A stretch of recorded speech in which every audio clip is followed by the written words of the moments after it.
Well, success. I took a few days off of work, so I kind of had a mini vacation, and this was the one thing that I wanted to get fixed. And if I would have went back to work not having spark on this, I would have had a terrible return. But I guess I still don't know totally exactly what failed, because I put a new condenser on, new points. This is a new 12 volt coil. I even redid an end on this wire here, but I really don't know exactly what the problem was. But thank you to everybody who commented and told me what they thought, and I pretty much ran through all the comments and did everything, and I still don't know exactly how to use a voltage thing. Yeah, so I don't know if I was doing that right, but setting the gap for the points, that's the first time I've ever done that. I really can't, I don't think I'll be able to show it now, but earlier, before I had spark, I had the gap wrong for sure.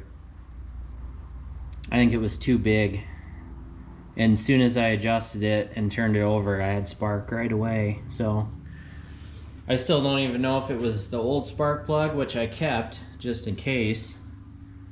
I want to test that out. I don't know. I haven't heard of a lot of situations where it was solely the spark plug that was causing no spark, but maybe it's possible, who knows. So running it today was the first time that it actually sounded good running. And I can't remember, in one of my last videos on this, I talked about how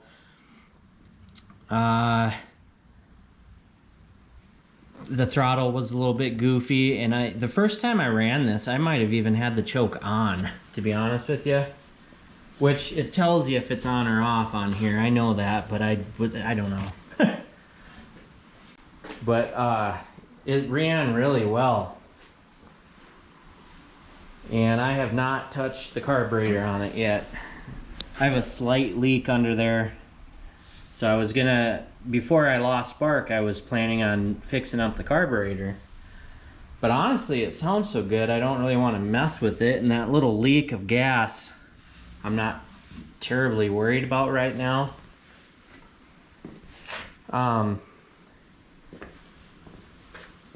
Plowing with it's a little bit unruly. I expected this plow to really dig in, which it does. In fact, I would almost like to, there's these little points on the front axle here. I might even like run chain from that to the plow, so then the plow can't like go down too far and then get caught up on the ground. I can even adjust these feet too, these little skids. But the steering is a little goofy too. I need to address the tires on this thing. And the back tires lose air right away. Both of them are losing air now, not just the left rear. And one thing, and I don't want to talk badly about my Sears, but one thing I will say about this engine, it does not bog down when you're moving dirt with it. I mean, it didn't seem to bog down at all, and I didn't even have this thing full throttle. I was running it about right there. And that's full throttle. So it has good power to it, which is great. So,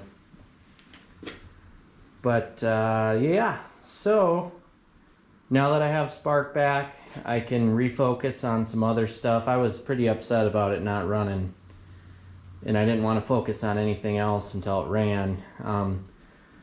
So now I want to, you know, get some better tires for it and finish up my plow. You know, get some of the wiring tidied up, get the gas tank fastened back down. I actually was able to clean the gas tank when it was off and got all the liquid out of it. It was bone dry. So hopefully I got some debris out of that. I can fasten the strap back down. But the plow, I already worked a bolt loose. Oh, and the nut is gone. Cool. Okay. And I need to do a little bit more welding, which I'm taking the plow off when I do that.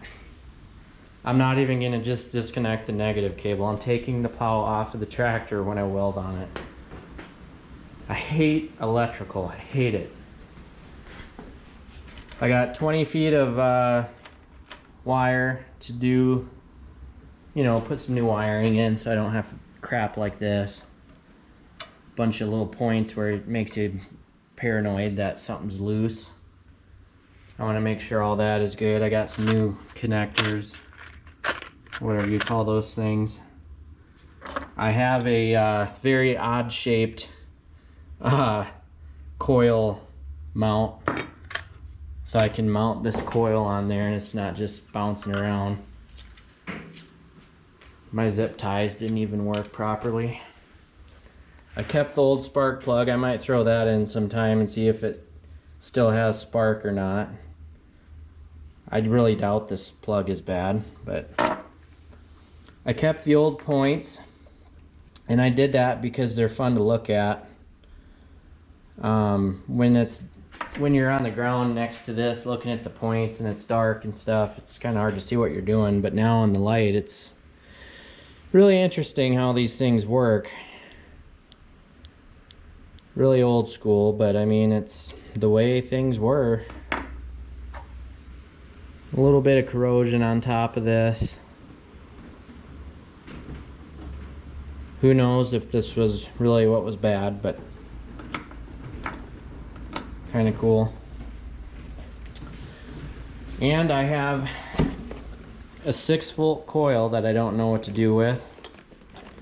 I tried using this on this engine a couple times. I don't know if it really ever worked or not, but the coil I got today was strictly 12 volt, so I'm just leaving that one on there.